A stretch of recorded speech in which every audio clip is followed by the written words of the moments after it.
ዛሬ መጣሁት አንድ ትልቅ እውነት ላጽናናችሁ ነው። ምናልባት ኃጢአቴ በዛ ከእንግዲህ ፈጣሪ አይቀበለኝም ብለህ በጭንቀት ተውጠ ይሆናል። እኔም አይቆሸሽኩ ነኝ ብለህ ራስን አውግዘህ ይሆናል።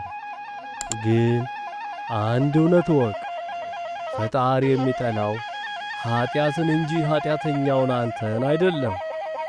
እርሱ አንተን በእሳት ሊቀጣ ሳይሆን በንስሐ አጥቦ ሊቀበል ነው የሚፈልገው። ንስሐ ማለት መሸነፍ ሳይሆን ከአሸናፊው ፈጣሪ ጋር ዳግመኛ መታረቅ ነው። ዛሬ በዚህ ቪዲዮ የንስሐን ምስጢር፣ የነፍስን ነጻነትና የተስፋን መንገድ በጥልቀት እናያለን። እስከ መጨረሻው አብራችን ቆዩ። መጽሐፍ ቅዱስ በትንቢተ ሕዝቅኤል ምዕራፍ 33 ከቁጥር 11 ላይ እንዲህ ይላል። ጌታ እግዚአብሔር እንዲህ ይላል፣ በሕያውነቴ እምላለሁ ኃጢአተኛው ከመንገዱ ተመልሶ በሕይወት ይኖር ዘንድ እንጂ ኃጢአተኛ ይሞት ዘንድ አልፈቅድም። አየህ፣ ፈጣሪ አንተን ሊያጠፋ አይፈልግም። ልክ አባት ልጁን በጭቃ ተለውሶ ሲያየው ልጅ አይደለም ብሎ እንደማይጥለው ፈጣሪም አንተን አጥቦ ወደ ቤቱ ሊያስገባ ይናፍቃል። ንስሐ ማለት ቆሽሾ የቀረውን ልብስህን ለፈጣሪ ሰጥተህ አዲስ ልብስ ሰላም የምትቀበልበት የልደት በር ነው። ብዙዎች ንስሐ እንዴት እንደሚገባ ግራ ይጋባሉ። ንስሐ በሦስት ደረጃዎች ይገለጻል። መጸጸት፣ ያደረግከው ነገር ስህተት መሆኑን አምነህ በልብህ ማዘን። መናዘዝ፣ በመዝሙረ ዳዊት ምዕራፍ 32 ከቁጥር 5 ላይ እንደተጻፈው ኃጢአቴን ላንተ አስታወቅ በደሌንም አልሸሸግኸውም ብለህ በካህን ፊት መናገር። ይህ የነፍስ መድኃኒት ነው።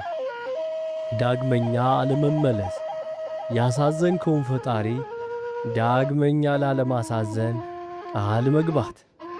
በትንቢተ ኢሳይያስ ምዕራፍ 1 ከቁጥር 18 ላይ ጌታ ቃል ገብቶልናልና ኃጢአታችሁ እንደ ደም ብትቀላ እንደ በረዶ ትነጣለች፣ እንደ ግምጃም ብትቀላ እንደ ባዘቶ ትሆናለች። የጠፋው ልጅ ታሪክ ሉቃስ ምዕራፍ 15።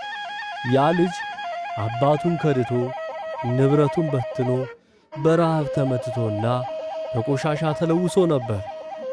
እኔ ከእንግዲህ አባቴ ልጅ ለመባል አልበቃም ብሎ ተስፋ ቆርጦ ነበር። ነገር ግን ተመልሶ ሲመጣ አባቱ ምን አደረገኝ? ለምን ሄድክ? ለምን ንብረቴን አጠፋህ? ብሎ አልጠየቀውም።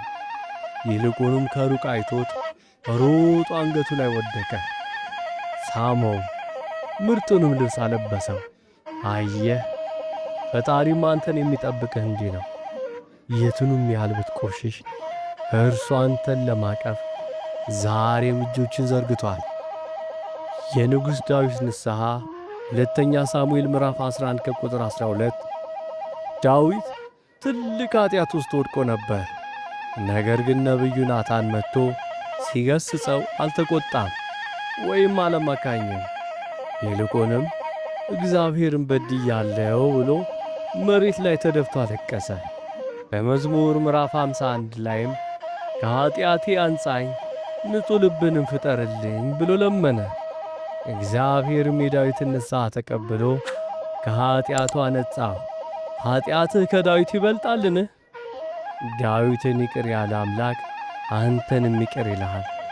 ቤተሰቦቼ፣ ንስሐ ዛሬ የምትጀምሩት አዲስ ሕይወት ነው። ትላንት የቱንም ያህል የጨለመ ቢሆን ዛሬ በፈጣሪ ፊት ብታለቅስ ነገ ብሩህ ይሆናል።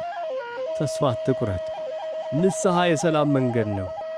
ይህ ቪዲዮ ሕይወታችሁን እንደሚቀይር ተስፋ አድርጋለሁ። ለሌሎችም ተስፋ እንዲሆን ሼር ማድረጋችሁን አትርሱ። ቻናሌን ሰብስክራይብ በማድረግ ቤተሰብ ይሁኑ። በሚቀጥለው ቪዲዮ እስከምንገናኝ የፈጣሪ ሰላምና ቸርነት ከሁላችን ጋር ይሁን። ወስብሐት ለእግዚአብሔር።